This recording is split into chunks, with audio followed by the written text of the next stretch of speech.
way that she writes women is that you can take that angle with any of these characters and they're all, what they are saying is true. There is truth in everything. There's truth in what Mrs. Bennet is doing, and there's truth even in Lydia and Kitty, even though they seem crazy to us. And the thing is that I think what she does is she takes like what would be a normal, sane, for lack of a better word, perfect person, and she facets that personality among several characters. And so it's kind of like if you take all of the Bennett sisters and put them together, they're like the perfect woman. But that's not possible.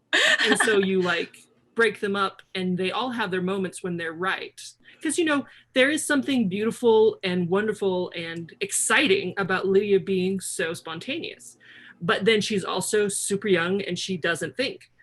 And then there's something, you know, really lovely about the way that Jane is just very quiet and when waiting for something good to happen. And, you know, I work in a field where people are like, you can't wait for someone to call you. You can't wait for Patty Jenkins to call and say, I want you to write this movie for me. That's not how the industry works. And so it's like, Jane is so wonderful, but then you want her to go out there and get Bingley, tell him how you feel. But that's not human necessarily. Like her flaw is that she can't do that. That's not what she's capable of doing. And so all of these characters are this really interesting balance between a really fabulous, I don't know if virtue is the right word, but a really fabulous character trait, and then something that kind of undermines it, because that's the way we all are. We have things that we're all really good at and things that get in the way of what we want. And I think this is evident in all of her novels.